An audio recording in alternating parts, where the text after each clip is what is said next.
Hello, I'm Demi Utley, the founder here at Utley Strategies, and video is part 3 of our series on winning government contracts. If you haven't already watched parts 1 and 2, then make sure you head back and check those out. So now that we know more about government RFPs, let's talk about how you can actually win those contracts. As mentioned in previous videos, these solicitations are often very competitive, but if you find a best value RFP where your company is a perfect match, then there are steps that you can take to make your proposal even better and help you stand out from the competition. So let's go ahead and look at some of these tactics. The first thing that you should always do is make sure that you understand and address the buyer's specific challenges and their needs. So when creating your proposal content, it's always important to focus on what exactly it is that they are trying to solve. So while it may be tempting for you to include, 30 pages about your company or your product or something like that, that is not the way that you will win the contract. Instead, write about how working with you will make life easier for the customer. Highlight any key differentiators, go into detail on what awarding the contract to you will look like for them. And this helps you to give them a clear perspective on what you do. And it also makes you more trustworthy and transparent, which is great for helping your overall evaluation score. Always make sure that you are, of course, addressing the questions in the RFP. So you should be doing this all through the lens of what are they actually asking and what are they hoping to learn from this response. Up next is to make sure that you highlight any past experience. So just like if you were interviewing for a job, the evaluation committee wants to know about you and any work that you have done before, or at least something that's very similar to what you would be doing for this project. So choose past examples that are from similar clients or something as similar as possible if you've never worked with the government before, and then showcase how you can solve similar problems to what this customer is currently experiencing. You can also include resumes of your team members who will be on the project, and time and space permitting, you might even include something like a case study that highlights a similar project that you've done in the past for someone who had a similar challenge. And it's just going to help to show that you are qualified to do the work. Of course, since this is an RFP, it should always be in the context of what they are asking for. Don't just include this in a random section unless it makes sense for the question or how they're actually evaluating. But the more you highlight past experience, especially if it's a key section within your proposal, the stronger that it's going to be. Another thing is if you know that an RFP is about to be released, but you only fulfill half of the requirements, then that means it's time to start thinking about finding partners to work with you on this contract.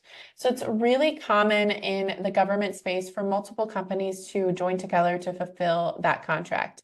And if you aren't a woman-owned, veteran-owned, disabled-owned, minority-owned business, then you're likely going to need to partner with someone at some point to fulfill the diversity goals of a particular government contract, because most of them have some sort of goal or bonus related to that nowadays. So the more you can find partners related to this, the stronger your proposal will be. If you do plan to work into the government space, then go ahead and start forming different relationships that can help you, because you never know who you might partner with on future projects. And always be prepared to address that within your proposal. If you do partner with someone, you're going to have to get content and information from them. So be prepared to work with them on a tight deadline to respond to these RFPs. Another thing you can do to win government contracts is to make sure that you're always addressing all of the requirements. So one popular mistake when responding to RFPs is to not go into the level of detail that is requested in the RFP.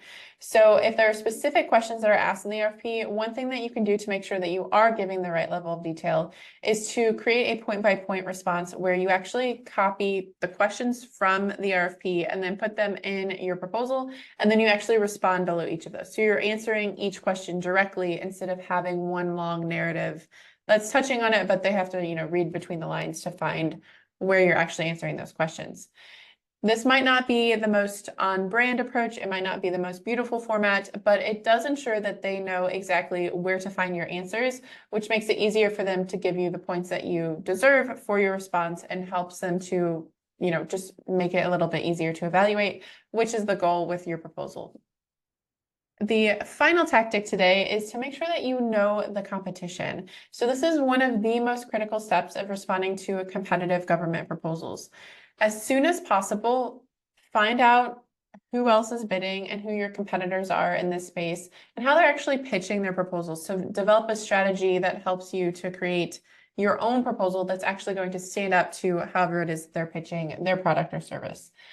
If you're not sure how to do this, then you can actually submit a request to the government to see past proposals. You just have to find the RFP and then go and solicit that to see who responded and what their proposals looked like. It varies for each organization, so you'll have to go and look at the requirements for each of them. And we do have a blog post and I believe a video on this. So definitely check out the resources related to that as well. In addition to proposal information, make sure you're reviewing everything that you can about them. So check out their online presence, compare that with yours. You can go through and document maybe like key phrases that they're using, key differences in their pitch and your pitch. And then if possible, you can even attend like a webinar where they're going to be and see how they interact with clients. Use all of this information to help you create a competitive position that will outline strengths for both you and the competitor, as well as weaknesses for both of you. And then you can use that to develop a stronger strategy to help you minimize your weaknesses and ultimately win more points. Okay, that's all that I have for you today.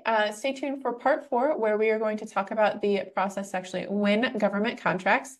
If you would like to learn a little bit more about how to actually write your proposals or the competitive position and things like that, we do have a lot of trainings available in this area. You might get started with our storytelling course. That's just 1 hour that's going to help you create customer-focused content using some storytelling strategies. We also have a competitive differentiator course that's coming out.